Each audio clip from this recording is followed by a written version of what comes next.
जय हिंद साथियों, कैसे हैं आप और कैसे चल रही है आपकी पढ़ाई। आज हम लोग इंडियन कॉन्ट्रैक्ट एक्ट 1872 पढ़ने जा रहे हैं। ये लखनऊ यूनिवर्सिटी या लखनऊ यूनिवर्सिटी से रिलेटेड कोई भी अफिलिएटेड कॉलेज हैं उन सभी स्टूडेंट के लिए बहुत ही बेनिफिट है, क्योंकि ये जो कोर्स कराया जा रहा है इस चैनल पर वो लखनऊ यूनिवर्सिटी से रिलेटेड अफिलिएटेड कॉलेज और आल्सो लखनऊ यूनिवर्सिटी के स्टूडेंट के लिए बनाया जा रहा है। तो आज हम इंडियन कॉन्ट्रैक्ट एक्ट 1872 के बारे में बात करने जा रहे हैं। ये सेमेस्टर फर्स्ट के स्टूडेंट के लिए है। तो अगर हम बात करें इंडियन कॉन्ट्रैक्ट एक्ट 1872 की, तो पहले हम इसकी meaning and nature of contract के ऊपर बात करेंगे। जैसा कि आपको पता है कि Indian contract act 1872 come into force on 1 सितंबर 1872। जब आप फर्स्ट क्लास अटेंड करेंगे इंडियन कॉन्ट्रैक्ट एक्ट का फर्स्ट टाइम, क्योंकि आप सभी डिफरेंट स्ट्रीम से बिलोंग करते हैं। आपने किसी ने इंटर में बायोलॉजी लिया होगा, किसी ने ह्यूमैनिटी लिया होगा, किसी ने मैथ लिया होगा, तो सभी के लिए आसान नहीं होगा। लेकिन जो स्टूडेंट ह्यूमैनिटीज़ से होते हैं उनको कुछ आसानी होती है, क्योंकि वो जो कुछ पोर्शन होते हैं, जैसे फॉर एग्जांपल के लिए हिस्ट्री जो कि BLLB का एक सब्जेक्ट है, उसमें उन्हें पकड़ होती है क्योंकि वो ह्यूमैनिटीज़ से बिलोंग करते हैं, तो उन्हें नॉलेज होता है। लेकिन जो इंडियन कॉन्ट्रैक्ट एक्ट है इसके बारे में किसी को उतनी अच्छी जानकारी नहीं होती। लेकिन आप अगर इस चैनल से जुड़े रहेंगे तो आपको इंडियन कॉन्ट्रैक्ट एक्ट और बाकी जो दीगर सब्जेक्ट हैं, अदर जो सब्जेक्ट हैं, उन पर भी आपको कमांड हो जाएगा। फ़िलहाल हम स्टार्ट करते हैं इंडियन कॉन्ट्रैक्ट एक्ट 1872 के बारे में। तो the Indian contract act 1872 come into force on 1 सितंबर 1872। यानी जो इंडियन कॉन्ट्रैक्ट एक्ट है वो फोर्स में कब आया? 1 सितंबर 1872। The Indian Contract Act 1872 bill having been passed by the legislation। जैसा कि आपको पता है कि आप अपने ही इस फर्स्ट सेमेस्टर के पॉलिटिकल साइंस में आप पढ़ेंगे कि जो गवर्नमेंट होती है उसको 3 भागों में बांटा गया है, यानी 3 पार्ट्स में बांटा गया है। पहला है लेजिस्लेशन, दूसरा है एग्जीक्यूटिव, तीसरा है जुडिशरी। तो जो लेजिस्लेशन होता है उसको 2 भागों में, पार्लियामेंट्री और दूसरा है स्टेट लेवल पर, उसको लेजिस्लेशन कह सकते हैं। तो जो ये बांटा गया है, तो उसी जहाँ लेजिस्लेशन होता है, चाहे वो पार्लियामेंट्री हो चाहे स्टेट लेवल पर हो, तो वहाँ लॉ बनते हैं। तो जो इंडियन कॉन्ट्रैक्ट एक्ट 1872 है, bill having been passed by the legislation, यानी लेजिस्लेशन के द्वारा Indian contract act 1872 bill pass हुआ था। Received its assent on 25 April 1872। यानी इसको जो अनुमति मिली वो 25 अप्रैल 1872 को ये जो इंडियन कॉन्ट्रैक्ट एक्ट है उनको अनुमति मिली। अब हम बात करते हैं कि जो मेन टॉपिक है जिस पर हम आज चर्चा करेंगे, जिस पर आज हम डिस्कस करेंगे, वो है all contracts are agreement. All contracts are agreement but all agreements are not contract. कि all contracts are agreement but all agreements are not contract. आज इस पर हम लोग डिस्कस करेंगे। तो इसको डिस्कस करने के पहले हमें कुछ बेसिक चीज़ों का नॉलेज होना चाहिए, जैसे वो ऑफ़र किसे कहते हैं, प्रपोज़ल किसे कहते हैं, और वो प्रपोज़ल ऑफ़र जो भी होता है उसमें जब एक्सेप्टेंस होता है तो प्रॉमिस बन जाता है। उसी पर आज हम डिस्कस करेंगे।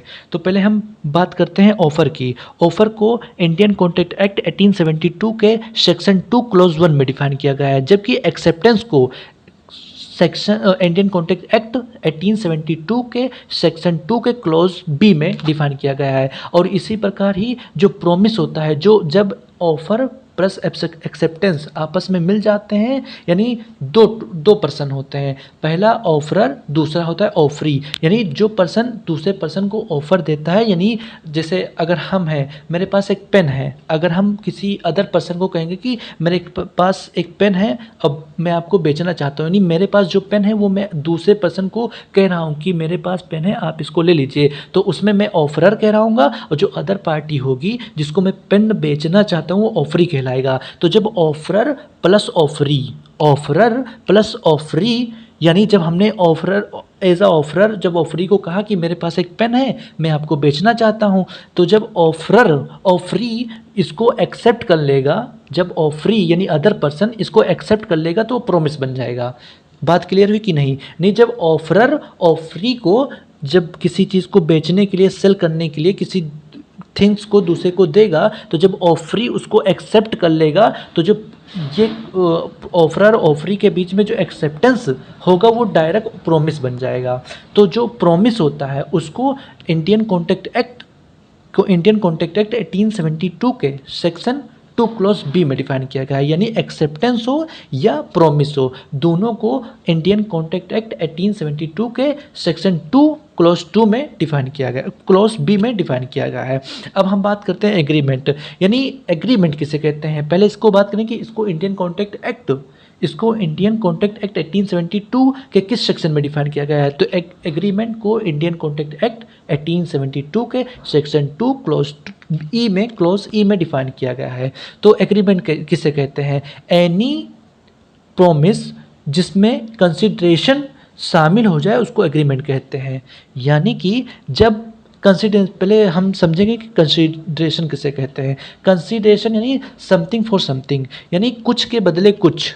जैसे अगर मेरे पास पेन है और मैं दूसरे को बेचना चाहता हूँ, या मेरे पास बाइक है मैं दूसरे को बेचना चाहता हूँ। जैसे सपोज करो A offer to B that I have bike, तो जो ऑफरर है ऑफरी को कह रहा है कि मेरे पास बाइक है, तो जो ऑफरर ने कहा कि मेरे पास बाइक है, अदर पार्टी अगर वो एक्सेप्टेंस देगी तो प्रॉमिस बन जाएगा।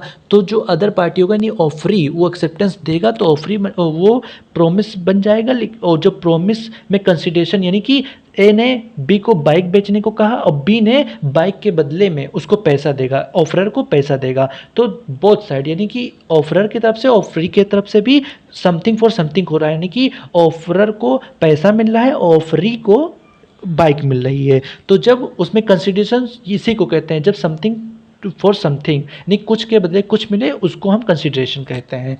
तो जब प्रॉमिस में कंसिडरेशन जुड़ जाता है तो अग्रीमेंट हो जाता है। जब प्रॉमिस में कंसिडरेशन जुड़ जाता है तो वो एग्रीमेंट हो जाता है। और ये जो कंसिडरेशन है वो हमारे इंडियन कॉन्ट्रैक्ट एक्ट 1872 के सेक्शन 2 क्लॉज डी में डिफाइन किया गया है। ये जो कंसिडरेशन है वो इंडियन कॉन्ट्रैक्ट एक्ट 1872 के सेक्शन 2 क्लॉज डी में डिफाइन किया गया है। अब हम बात करें कॉन्ट्रैक्ट, जो मेन मसला है जिस पर आज हम डिस्कस करने जा रहे हैं कि all contracts are agreement but all agreements are not contract. यानी जो कॉन्ट्रैक्ट होता है वो सारे एग्रीमेंट है, लेकिन जो एग्रीमेंट है वो सारे कॉन्ट्रैक्ट नहीं है। तो ये कैसी टॉपिक है जिस पर हमें डिस्कस करनी चाहिए, इसी पर चर्चा करना है। तो हमें पहले कॉन्ट्रैक्ट की डिफिनेशन पढ़ लेना चाहिए।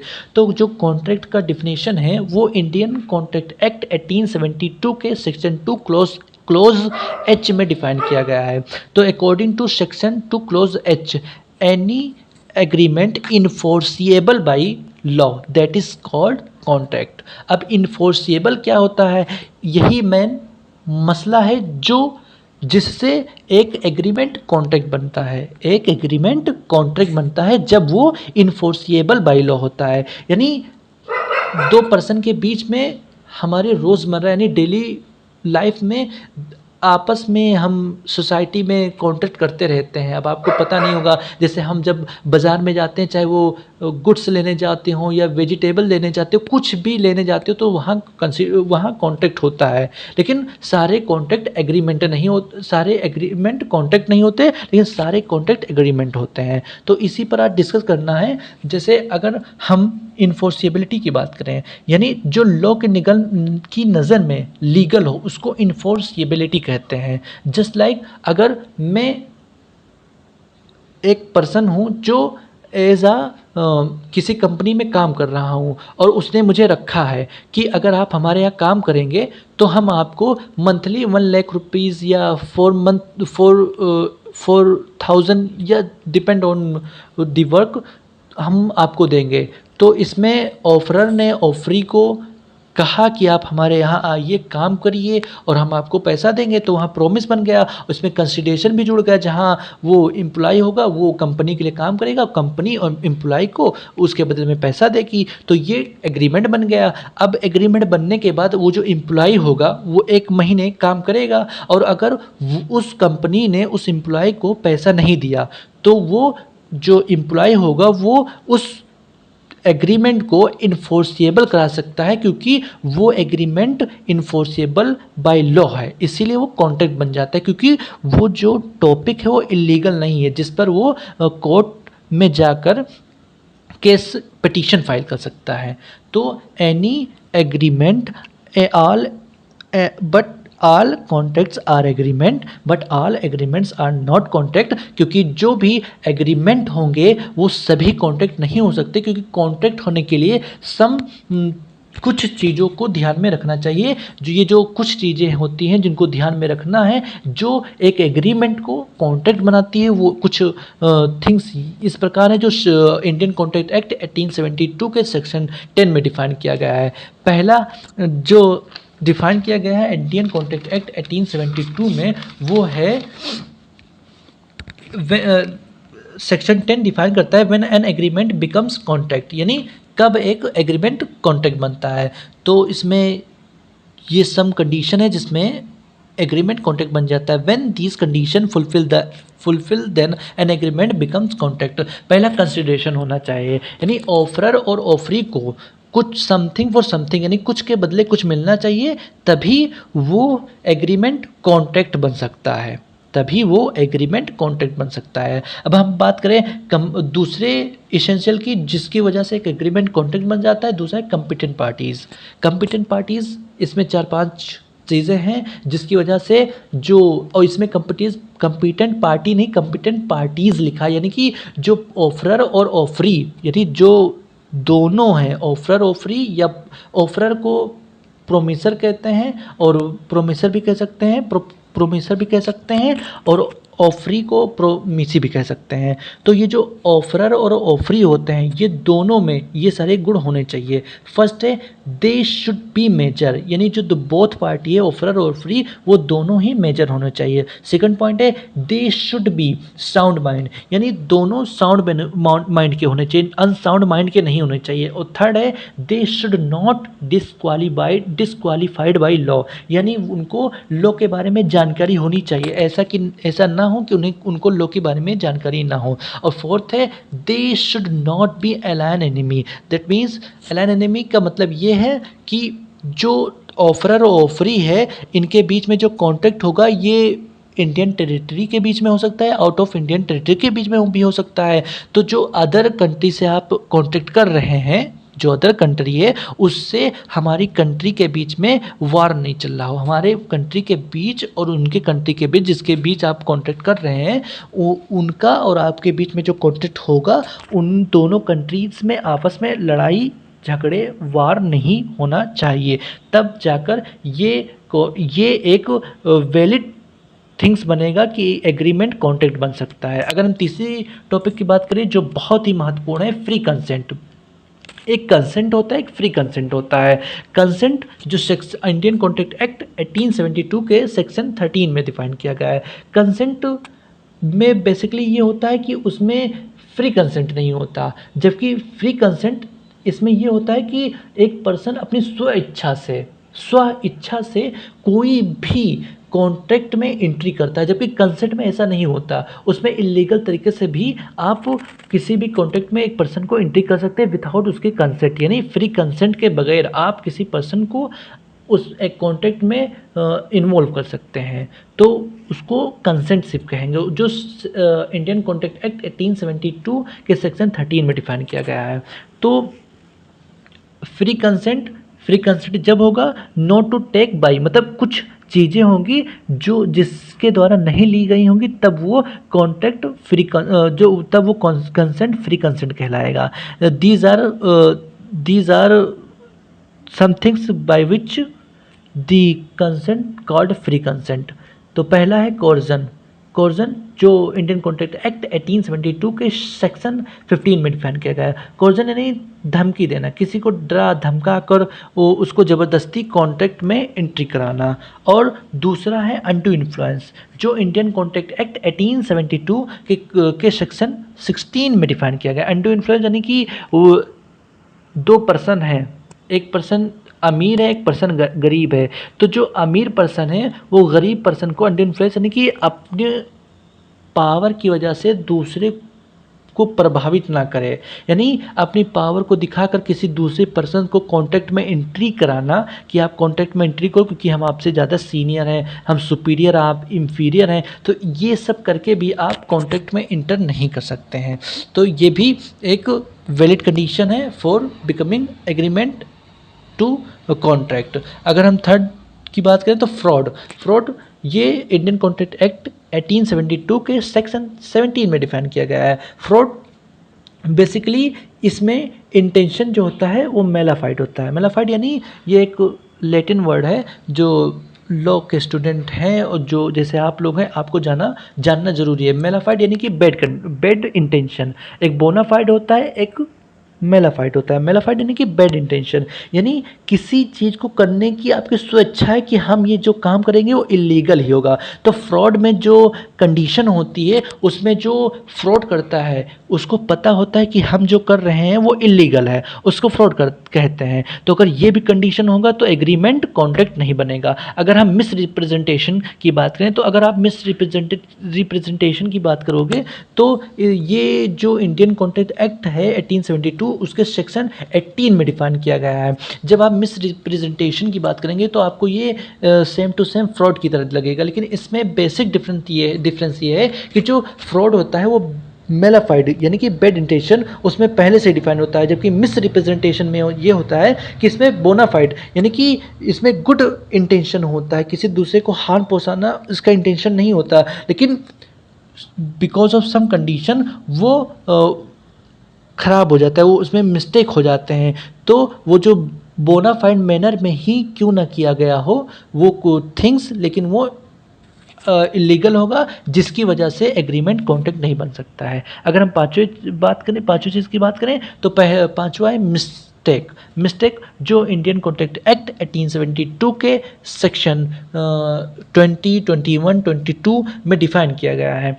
इसमें बाय दी मिस्टेक जो एग्रीमेंट होता है कॉन्ट्रैक्ट नहीं बन सकता। जैसे कुछ चीज़ें ये होती हैं जस्ट लाइक अगर कोई पर्सन किसी चीज़ के लिए जस्ट लाइक अगर मैं आपको 10 लाख देना चाहता हूँ बाय रिटर्न, मैं आपको 10 लाख रुपए देना चाहता हूँ लेकिन आज नहीं 1 महीने बाद देना चाहता हूँ, लेकिन गलती से मैंने 10 लाख के बजाय 10 करोड़ लिख दिया, तो वो मेरा मिस्टेक था कि मैंने गलती से 10 लाख के बजाय 10 करोड़ लिख दिया, तो वो एक मिस्टेक होगा। ये भी एक कंडीशन बन सकती है जहाँ एक एग्रीमेंट कॉन्ट्रैक्ट नहीं बन सकता है। और ये जो कॉर्जन है, अनडू इन्फ्लुएंस है, फ्रॉड है, मिस रिप्रेजेंटेशन, ये मिस्टेक है, इन सभी के बारे में हम डिटेल में बात करेंगे आगे ही यूनिट 2 या 3 में बात करेंगे। आप इस पर ज़्यादा गौर करिए, बस ऊपर पढ़ लीजिए, आगे इस पर अच्छे से डिस्कस किया जाएगा। ये सिर्फ सेमेस्टर फर्स्ट में नहीं, सेमेस्टर 3 में भी ये आपका पीछा नहीं छोड़ेगा। तो इसका ट्रिक भी है CUFMM। CU तो आप कहते हैं CU टाटा बाय बाय, तो उसी हिसाब से याद कर लीजिए CUFMM। FM एक रेडियो आता था उसी पर है, एक M बढ़ा दीजिएगा, CUFMM। Coercion, undo influence, fraud, miss representations, mistake. अब ये जो कोर्जन होता है, अनडू इन्फ्लुएंस होता है, फ्रॉड होता है, मिस रिप्रेजेंटेशन होता है, ये तीनों वाइडेबल है। अब आपको 3 टर्म्स आपको हमेशा याद रखनी होगी, एक वैलिड, दूसरा वाइड और तीसरा है वाइडेबल।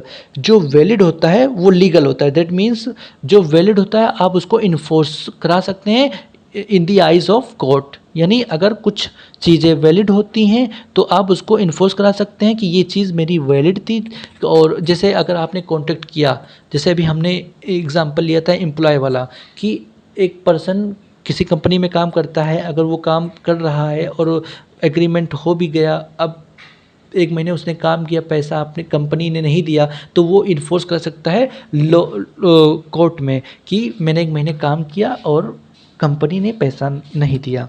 तो इस पर आप डिस्कस कर सकते हैं और आपका ये कोर्ट लीगल तरीके से जो भी आपने कहा वो वैलिड रहेगा, जिस पर आपको पैसा दिया जाएगा जो आपने 1 महीने वर्क किया है उस कंपनी में।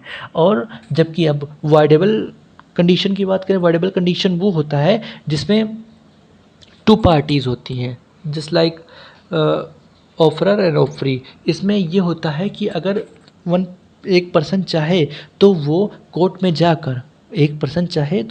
में जाकर जो उसके साथ कोर्जन या अंडू इन्फ्लुएंस या फ्रॉड या मिस रिप्रेजेंटेशन हुआ है, उसके बदले में जो अदर पार्टी जिसने वो किया है उसको अटेम्प्ट किया है, उस पर केस करके वो अपने जो कॉन्ट्रैक्ट को इलीगल घोषित कर सकती है, करार दे सकती है और उससे वो बच सकती है। लेकिन ये वाइडेबल यानी कि ये 2 पार्टी होते हैं, उसमें से अगर एक पर्सन यानी 2 पार्टी में से 1 पार्टी अगर चाहेगी तभी ये हो सकता है। अगर अब हम बात करें वाइड के बारे में, वाइड यानी कि इनिशियली ये शून्य होगा, यानी ये वाइड अब इनिशियो होता है। वाइड अब इनिशियो यानी कि शुरुआत से ही ये शून्य होता है। जैसे अगर आप एक माइनर चाइल्ड से अगर शादी करते हैं या उसके साथ कॉन्ट्रैक्ट करते हैं तो ये वाइड है, वाइड अब इनिशियो है। अगर आप ऐसे काम करते हैं तो आप डायरेक्ट कोर्ट के निगाह में इलीगल होगा और आपको उसके लिए पनिशमेंट दी जाएगी। ये सारी चीज़ थी और इस सारी टॉपिक के ऊपर आगे डिस्कस होगी। ये यूनिट 2 या 3 पर इस पे डिटेल पे चर्चा होगी। अब हम बात करें 4th, जिसकी वजह से एग्रीमेंट कॉन्ट्रैक्ट नहीं बन सकता, लॉफुल ऑब्जेक्ट, यानी जो ऑब्जेक्ट है जिसके बिहाफ पर हमने कॉन्ट्रैक्ट बनाया। जैसे अगर हम बाइक की बात करें, वो लॉफुल होना चाहिए, अनलॉफुल नहीं होना चाहिए। अगर हम बात करें ड्रग की, वो जो ऑब्जेक्ट है वो इल्लीगल है यानी अनलॉफुल है। तो अगर आप ड्रग बेच रहे हैं, अगर दूसरे को आपने सेल कर दिया, अब आपको उसने पैसा नहीं दिया तो आप उसके लिए कोर्ट नहीं जा सकते कि हमने इनको ड्रग बेचा था, इन्होंने हमें पैसा नहीं दिया। वो कोर्ट जो होता है वो लॉफुल ऑब्जेक्ट के लिए लाइबल होता है। अनलॉफुल ऑब्जेक्ट लाइबल नहीं, वो आपके इन्फोर्सिबिलिटी ला सकता है, यानी जो आपने कॉन्ट्रैक्ट किया था एग्रीमेंट उसको इन्फोर्सिबल करके कॉन्ट्रैक्ट में ला सकता है। तो जब वो लॉफुल ऑब्जेक्ट होगा लॉफुल ऑब्जेक्ट तभी होगा जो कोर्ट की निगाह में इलीगल नहीं होगा। अगर हम बात करें 5th में, इसमें ऑफर एंड एक्सेप्टेंस होना जरूरी है। ये तो हमने शुरू से ही पढ़ा है कि एक पर्सन ऑफर करेगा तो दूसरा पर्सन एक्सेप्टेंस देगा। जब ऑफर प्लस एक्सेप्टेंस मिलेगा तो प्रॉमिस हो जाएगा और प्रॉमिस में जब कंसिडरेशन जुड़ेगा तो एग्रीमेंट हो जाएगा और एग्रीमेंट में जब वो इन्फोर्सिबिलिटी बाय लॉ होगी तभी वो कॉन्ट्रैक्ट बन पाएगा। यानी all contracts are agreements but all agreements are not contract. आप इसको इस तरह समझ सकते हैं। बाकी अगर आपको इन सभी के नोट्स चाहिए तो आप मेरे इसी पर एक डिस्क्रिप्शन में एक व्हाट्सएप ग्रुप लगा हुआ है, उस पर आप मैसेज करके इसका PDF पा सकते हैं। और अगर आपको किसी भी चीज़ में समझ नहीं आया तो आप हमें पर्सनली DM कर सकते हैं, हम आपके तमाम डाउट को क्लियर करेंगे। बाकी आप इसको अच्छे से पढ़िए, अगर आपको कुछ समझ में नहीं आया तो आप हमें पर्सनली DM कर सकते हैं। व्हाट्सएप ग्रुप नीचे लगा हुआ है और आप जो भी कमेंट सेक्शन में लिखेंगे अगर कोई दिक्कत होगी तो हम उसको करेक्ट करेंगे। बाकी आप ऐसे ही पढ़ते रहिए और नेक्स्ट वीडियो जल्दी आएगा। पढ़ते रहिए, आराम करिए और जो भी आपको समझ नहीं आया उस पर आप हमें बताने का ज़रूर कोशिश करिएगा, हम उसमें और सुधार करने की कोशिश करेंगे। बाकी आप पढ़ते रहिए, मुस्कुराते रहिए। जय हिंद।